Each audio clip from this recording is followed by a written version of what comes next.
Well, hello there. It's just been shown in Parliament by some MP, whatever it is, not important who they are, but they've actually got documented evidence that so-called Sir Keir Starmer was lying about the Peter Mandelson case. Now, how can we have a Prime Minister as a documented liar running this country? He's since he's been in office, has he ever told the truth ever about anything?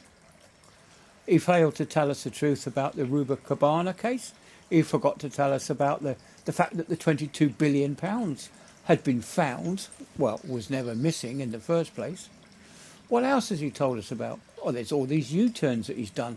And then there's U-turns within U-turns because he wanted to secretly bring in things like digital ID through the back door.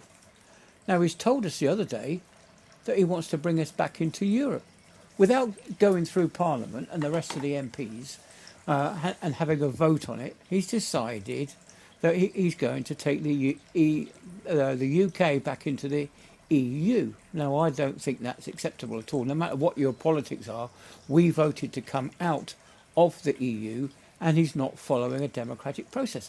Much in the same way that he wanted a second vote when we voted against Brexit or voting for Brexit. He decided he wanted a second vote to take us out of Brexit again. Right? So that didn't happen. But when we asked for a second vote to vote him out of power, he refused. He said that's not the way it's done. So he's a liar. The man is a liar. Arrest me, lock me up if you want to, but I stand by what I say. The man is a liar. And I know it's not something that you should say in, well, you shouldn't say that, as several people have been thrown out now, haven't they, of Parliament. But he's brought shame to the British people. He's brought shame on the Commons, the House of the common people.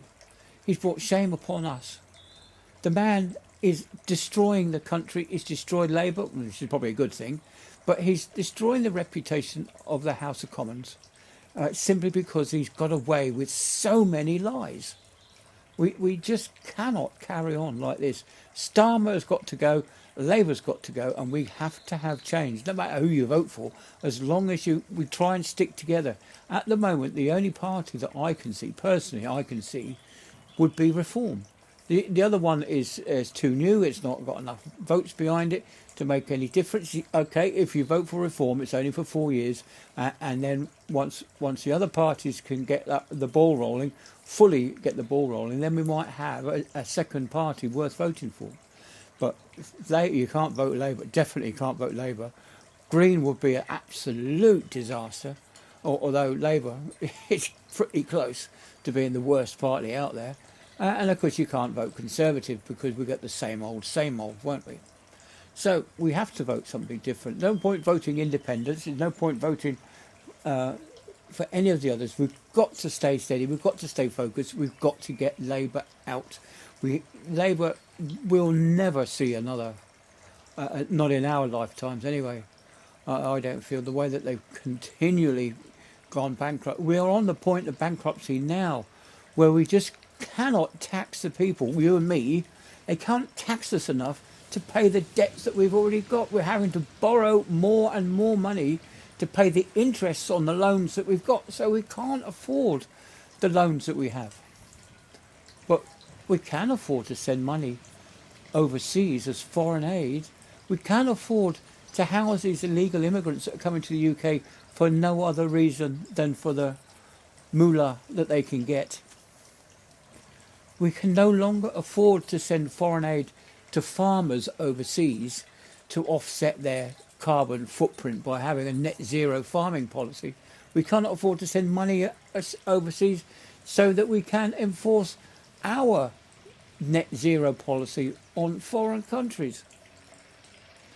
We cannot afford to send money to places that have their own space program, like China and India. It's just ridiculous. Why should we be sending money to other people when we are in such dire need now ourselves? It makes no sense.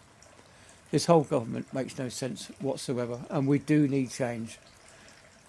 So anyway, I've rabbited on for a good 5 minutes now. So I'll catch you all on the next one. See you then. Bye then.